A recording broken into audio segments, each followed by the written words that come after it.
All right. I really need to make sure this video doesn't go on too long because I have about a little under 21 minutes worth of film left on this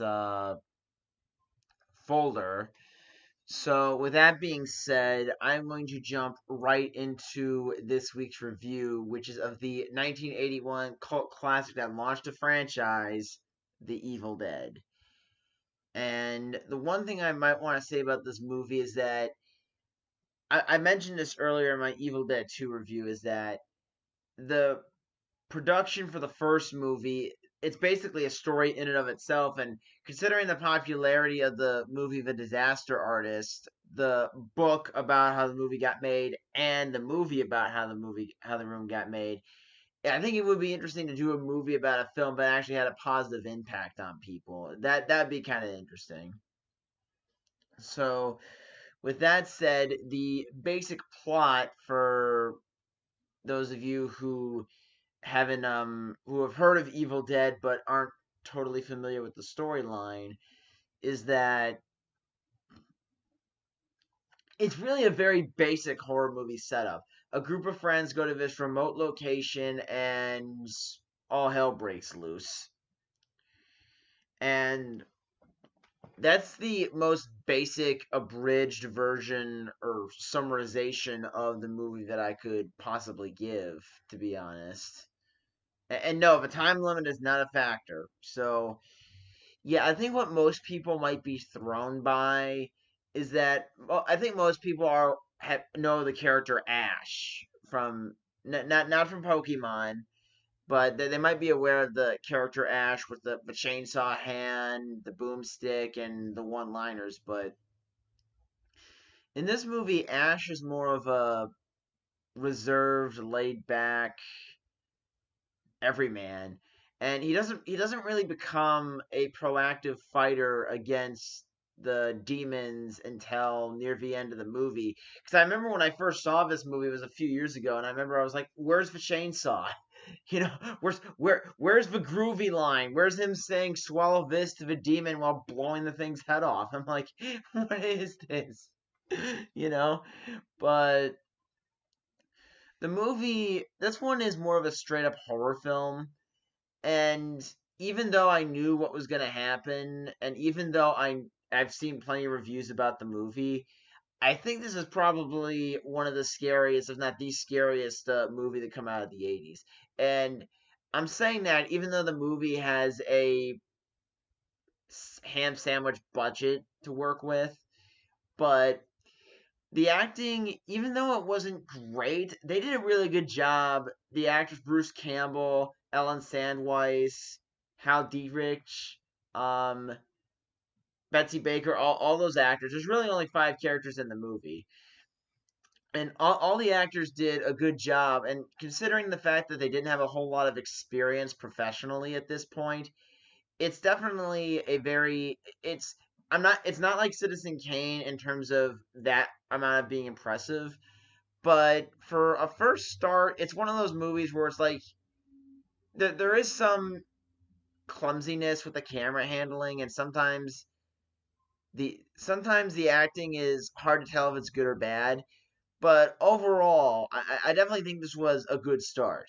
Um, and Ash, he does become a braver character throughout the course of the film. It's just not the kind of bravery we would associate with the Ash character in later movies. Because Ash kind of goes through a character arc throughout the course of the trilogy, even though when the first movie came out, there wasn't really talks of a sequel until after the movie was a hit. Um, Another thing that I really love about this movie, I mentioned this when I was talking about Nightmare on Elm Street, but I think this movie does it better. There are a lot of quiet, disturbing, suspenseful moments where you can tell they're leading up to a jump scare, but the build up, it does a great job at keeping the tension rising. And then when it feels like it's at a firm enough plateau of uncomfortableness, it keeps it there. And then when the jump scare finally happens, you do jump. And I think what a lot of movies miss is that sometimes they do half. sometimes they do like a 10-second build up to a jump scare, and it's like if you really want to make the jump scare work, you have to have it's not just build up, but you need good music, good acting. If you can use those ways to build up attention, that's going to make a great way of getting the audience to have an uncomfortable reaction to what's going on.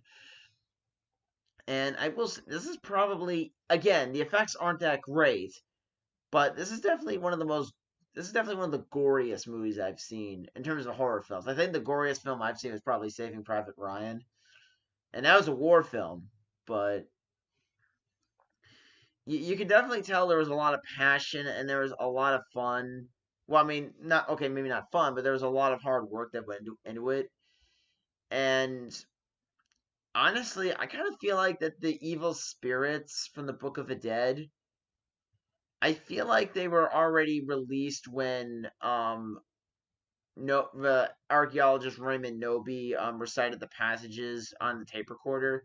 So that kind of explains why the evil force is zooming through the woods at the beginning of the movie before they even find the Book of the Dead. But at that point, yeah, because I mean, even though the movie, some people may say the film starts unassuming, but there are a few creepy hints throughout the movie before the cellar door pops open that you're kind of hinted at the idea that something scary is gonna happen. And so I think there are a few subtle hints as what's going on, and um, it is kind of there are some points where the characters they do seem relatively smart, but then they do stupid things like Asher's sister Cheryl going out into the woods to investigate to see who's saying this voice. Join us, and it's like, okay, so you refused to go down into the cellar because you were scared. You're suspecting that this person outside the window is some sort of creepy stalker. So you're going out there in your bathrobe, no weapons, out into a dark, creepy woods, which leads to the um. I face palm because it's really hard to say this, but the infamous tree rape scene. Um, I feel like since I'm talking about this movie, I have to address it. And the first thing I want to say is that, in retrospect, Raimi has said openly in interviews that he wishes he could have cut that scene out of the movie because it offended so many people. And in my opinion, it's like I can see why you would do that because that is one of the most horrifying things that can happen to a person. But at the same time, you saying you regret it, it's like, did you think people would not get offended by this? I mean, what cloud is the sky in your world where you think that's not going to piss off some people? I mean, but my overall view of the scene is that I think it's a horrifying scene as is actually being raped. So I think that's what the movie was going for. Although, I mean, it's they put it in the movie. They were trying to do something shocking, and it worked. And the actress Ellen Sandweiss, she had no problem filling the scene, and when asked why, she was like, "It's a horror movie. It's supposed to be scary." Like she's like, guys, this is supposed to be terrifying. Calm down." So that was her reaction. She was just like, it's fine. Like the scene is meant to be terrifying, so she didn't really have that much of a problem with it, which some people might find interesting and some people may not. But I think what kind of bothers me about that scene is that, well, I mean, I think it's just the concept and the idea alone.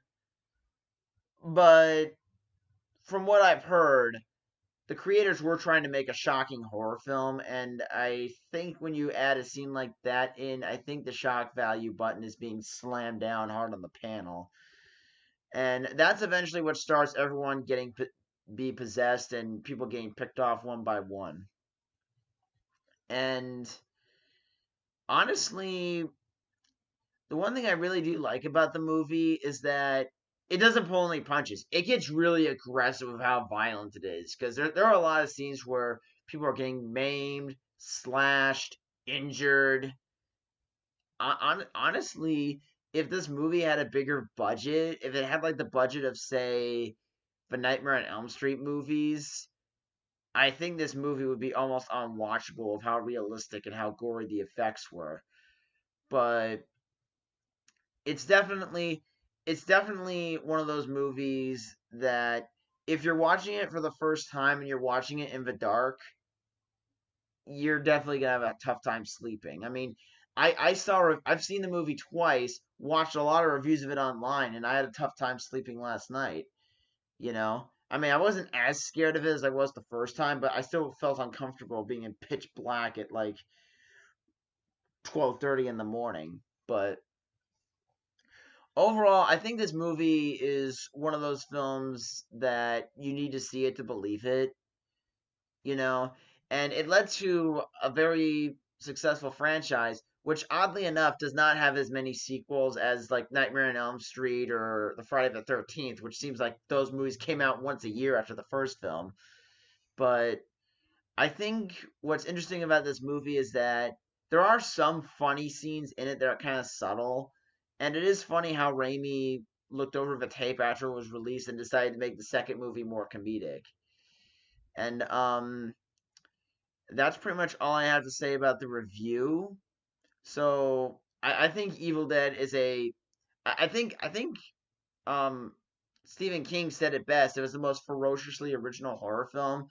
Considering some of the twists and turns they make on it, it is kind of interesting. And I think why the lone survivor trope works at the end of the movie is that with Ash, you would assume he was going to be one of the first people to die, you know.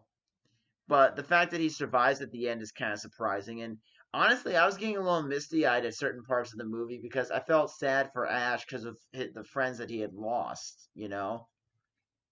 I felt really bad for the character, and I even felt bad when Scotty died, and that character is an asshole throughout the majority of the movie. So it's just like I'm always amazed when a movie gives me a character that I thoroughly hate throughout the film, but when they are put in a sad situation, you feel sympathy for that character. But I think it was more Ash's suffering I was relating to.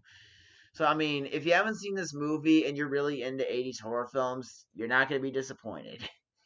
So that's it, and I have about 13 minutes left of film on this file that I need to change. So good start to a very interesting franchise. See you guys.